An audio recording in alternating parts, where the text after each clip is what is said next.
This is such a stupid idea. Okay. Let's get naked. I don't even know which direction to go at it from. Let's just do it.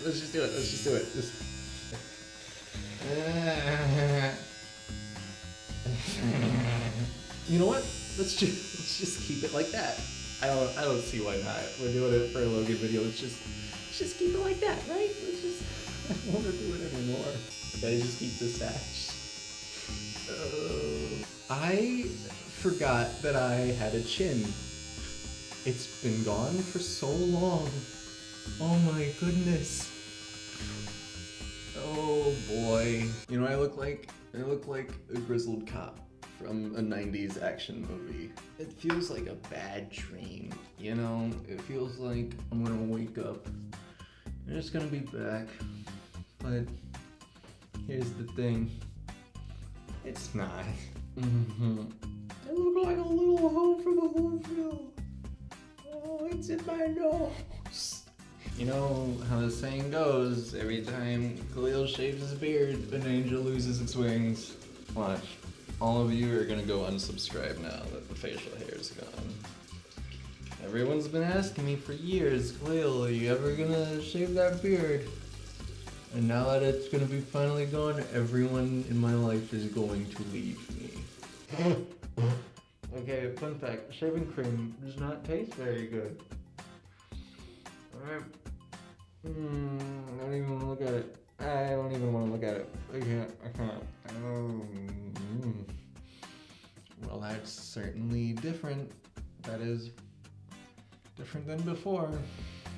I look like I'm 12, and that's okay. Ladies, I'm single. Hey. This is so stupid.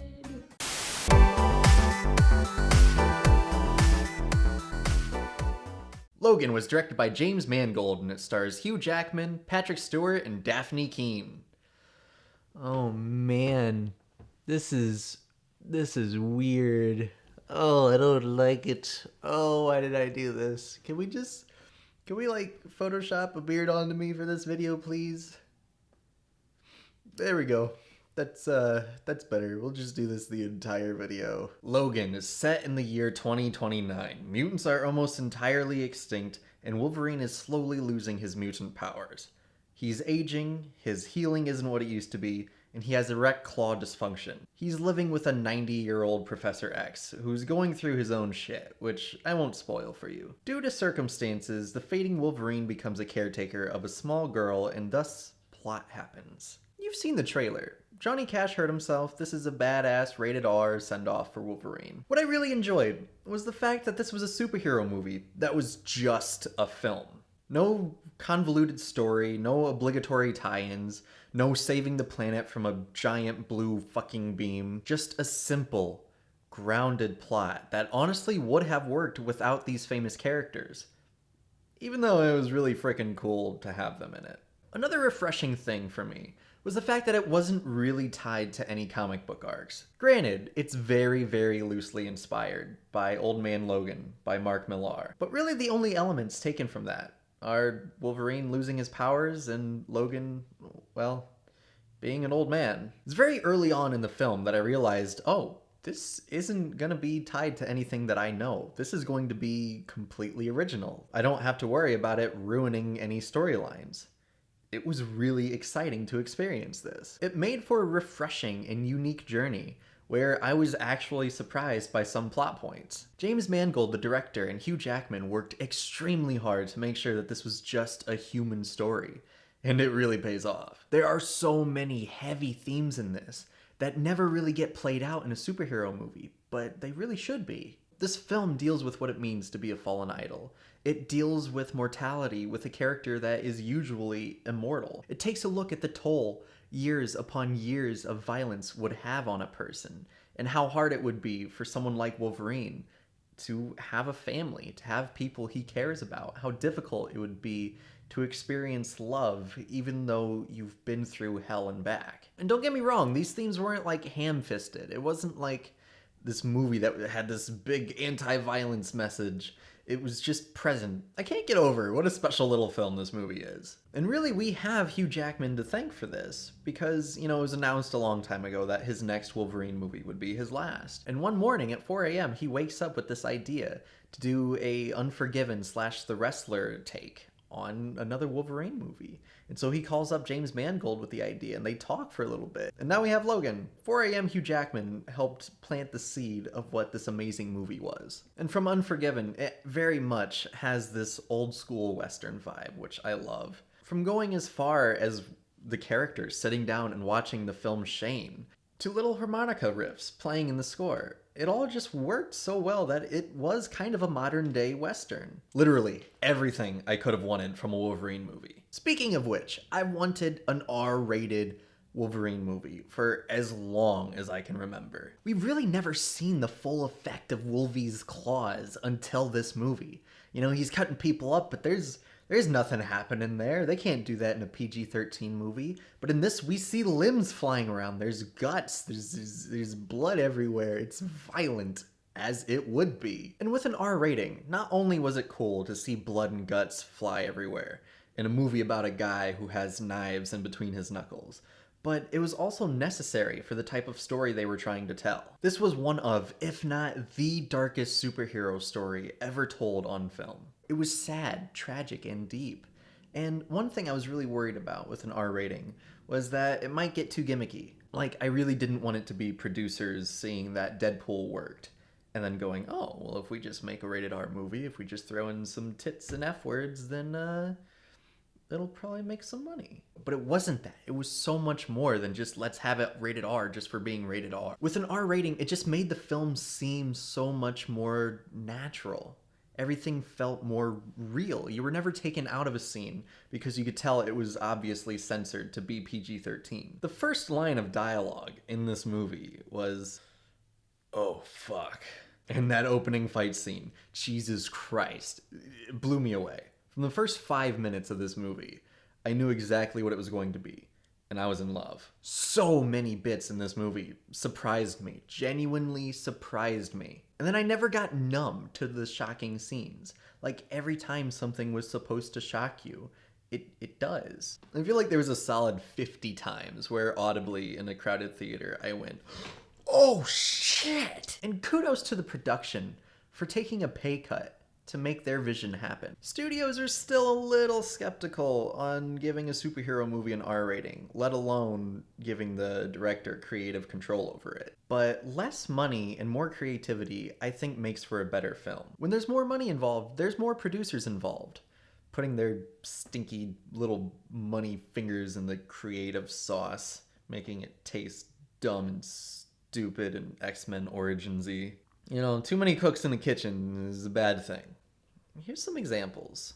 X-Men Origins Wolverine was made with $150 million. Too many cooks, too many cooks, too many cooks, too many cooks. The Wolverine was made with $120 million. Takes a lot to make us do. When it comes to me. Logan had the budget of $90 million.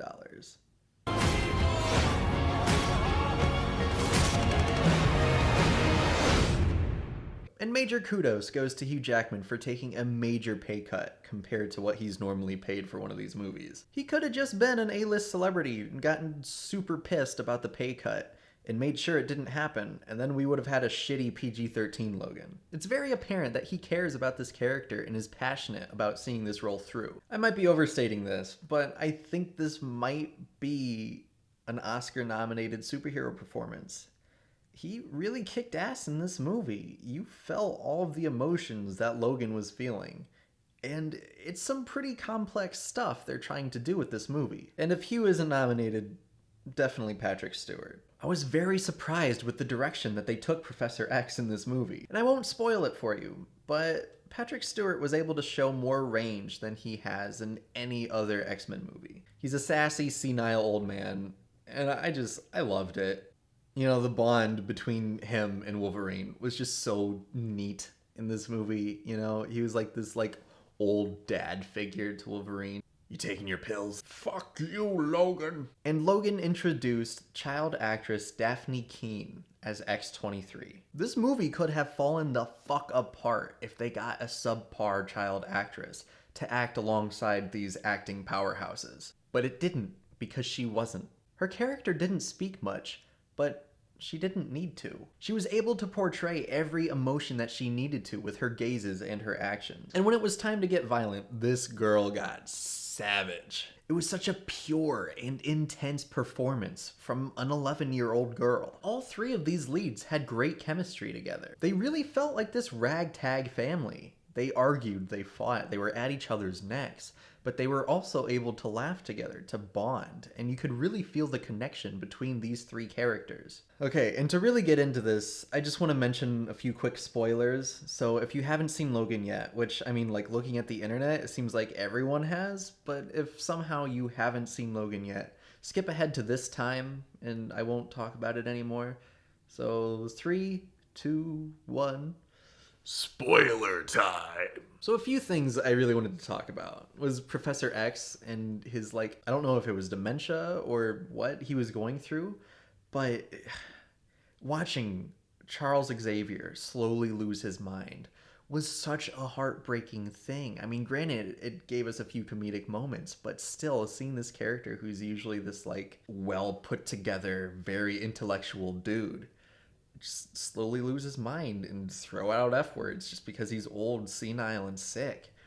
It was heartbreaking, yet amazing, and Patrick Stewart kicked ass in that role. I also really enjoyed a lot of the unexpected dark scenes, like when they make it to the farm and they're just staying at this family's house. You know it's not gonna work out because the type of movie it is, but you assume they're just gonna run away. You assume that the family is going to be okay, you know? That the bad guys are going to attack and the main characters are gonna run away, and that's it.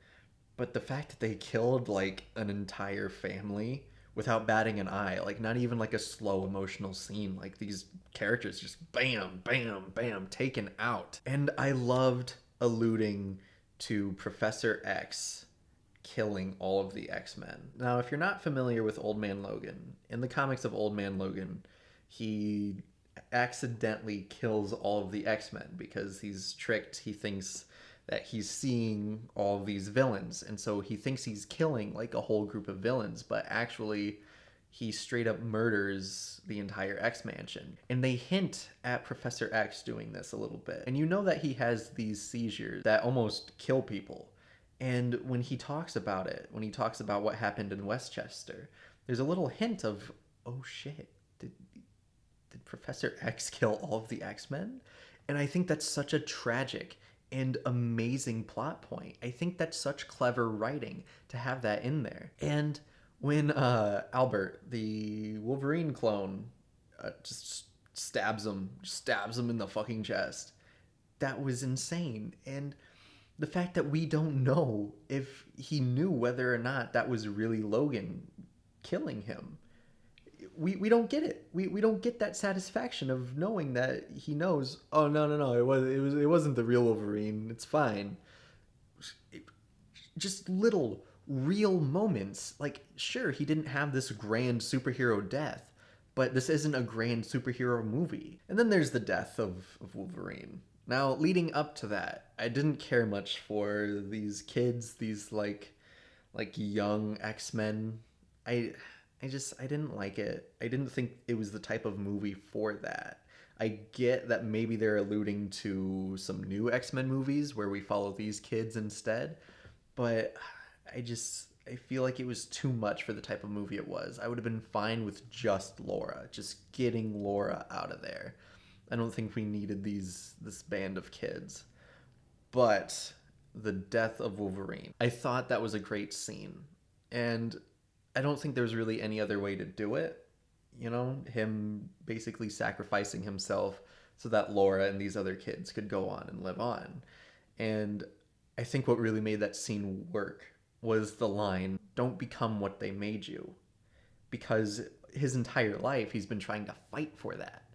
And now he gets this redemption to save this child who isn't, you know, almost 200 years old like he is, and that he can like mold her from this point, saying, don't become a monster like they made me. I thought that was really cool that like 17 years of movies can lead up to him saving this little girl and making sure that she lives a better life than he did.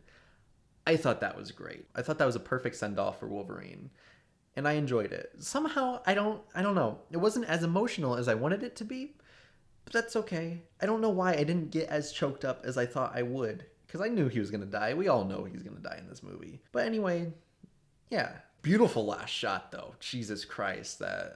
Where they're looking out on the lake, and then she moves the cross to be an X. Oh my god. But that's all I got to say about that. All right, you can come back now. The spoilers are done. Don't worry about it. Overall, I appreciated everything that this movie was. It was the first time in a long time that I saw a superhero movie that was just a movie. And another cool thing, you don't have to see any of the other X-Men movies. I've heard, oh, I don't want to see this because I didn't see Apocalypse. I don't want to see this because I didn't see Days of Future Past or The Wolverine. Or I didn't like Origins, so I don't want to see this. None of those movies matter to this movie. I think there's like one quick offhand reference to like the first X-Men movie. But other than that, it doesn't matter. It's its own contained story. As long as you're familiar with the characters Wolverine and Professor X, even in the slightest, I think you'll be okay. I think the only con I can give this is right around the beginning of the third act. It starts heading in a direction that personally I didn't care for, but the ultimate end was very good, and I enjoyed that a lot. But it starts mixing up with some things that I didn't care for. But it's a personal thing. It's not even something that creatively that was bad. It was just something I didn't like. But aside from that, this was a beautiful film. Like, it worked as a movie. Like, cinematography was fantastic. The score was emotional. The directing was great. The acting was top level for a superhero movie even. And the script was beautiful. It was a beautifully written superhero movie. And I'm extremely proud that I get to live in a time where I get to see this movie happen. I'm going to give Logan 9.5 out of 10. Fantastic movie.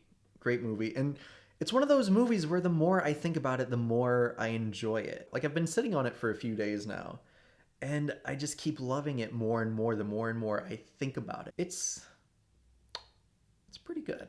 It's great that we're living in a time where we get to have these characters that we grew up with. And now they're coming out with these more adult things, you know, much like Samurai Jack. By the way, you should go check out my Samurai Jack review. It's this new segment that I'm doing called Slack to the Past, where I look at classic things and see if the nostalgia of those things hold up now. So I did a Samurai Jack video in preparation for the new Samurai Jack series, which is going to be the Logan of cartoon series. Anyway, thank you, as always. Watch movies, my friends. Oh, they look so dumb without a beard.